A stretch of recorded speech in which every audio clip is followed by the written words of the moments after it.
Welcome to Wednesday Wishes, where I show you some of the books that found their way onto my wish list this past week. The Kneebone Boy by Ellen Potter. This book was released in September of 2010. It's middle grade fiction. It says, in this wickedly dark, unusual, and compelling novel, Ellen Potter masterfully tells the tale of one deliciously strange family and a secret that changes everything. The full synopsis sounds a bit like Lemony Snicket and H.P. Lovecraft got together and made a baby, and it was this book. 32 Fangs by David Wellington. This book came out in April. It's horror genre / vampire. I didn't realize until I started prepping this video for you guys that this is actually book 5 in a series called Vampires. It's about a disgruntled ex-lady cop and a vampire and vicious battles. I'm not sure. I'm going to have to check the ratings on all the other books before I even think about picking this one up, because I can't start a series in the middle. But this is book 5 in the Vampire series. The Restorer by Amanda Stevens. This book was released in April of last year. It's paranormal, thriller, mystery. It's a story about Amelia Gray, a cemetery restorer who sees ghosts. She finds a body in a cemetery and has to follow the clues in the tombstones to solve the murder. It sounds awesome. This is book 1 in the Graveyard Queen series. The Lion, the Lamb, and the Hunted by Andrew Kaufman. This came out in December of 2011. It's a thriller / mystery. The synopsis says a 3-year-old is found murdered in a repeat sex offender's apartment. He's convicted and then, of course, sent to the electric chair. Years later, the boy's brother finds evidence in their dead mother's belongings that paint her out to be the killer. What? The synopsis for this one sounds crazy. I can't wait to pick it up and see what it's all about.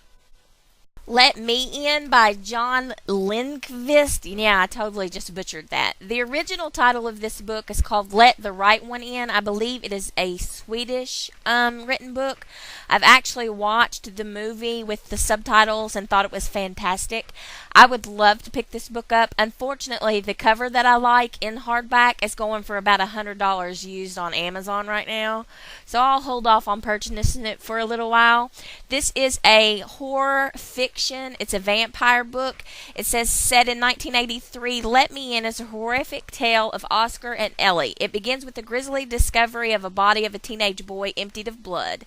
12-year-old Oscar is personally hoping that revenge has come at long last, revenge for all the bad things the bullies at school have do to him day after day.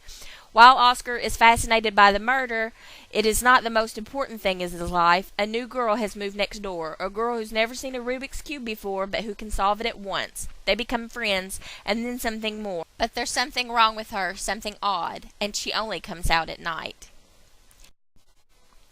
The Strain, The Fall, and The Night Eternal. All are books in the Strain trilogy by Guillermo del Toro and Chuck Hogan. This series has been being released since 2009. The final book came out in October of 2011.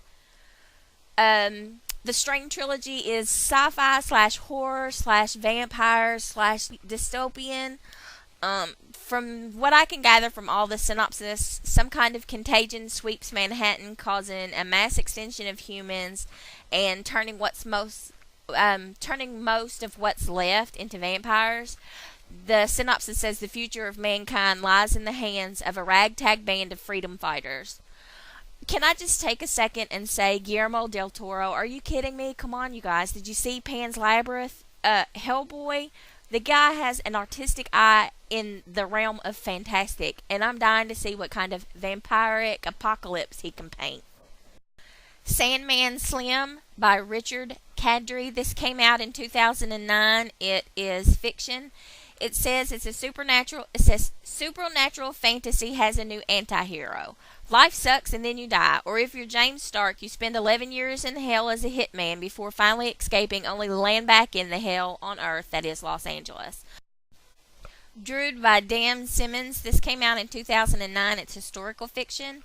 It says on June 9th, 1865, while traveling by train to London with his secret mistress, 53-year-old Charles Dickens, at the height of his powers and popularity, the most famous and successful novelist in the world and perhaps in the history of the world, hurtled into a disaster that changed his life forever? Did Dickens begin living a dark double life after the accident? Were his nightly forays into the worst slums of London and his deepening obsession with corpses, crypts, murder, opium dens, and the use of lime pits to dissolve bodies and hidden subterranean London mere research, or were they something much more terrifying? That's it for this week. I hope you added a few things to your wish list. Leave me a link below if you do a wish list Wednesday. Thanks for watching. See ya!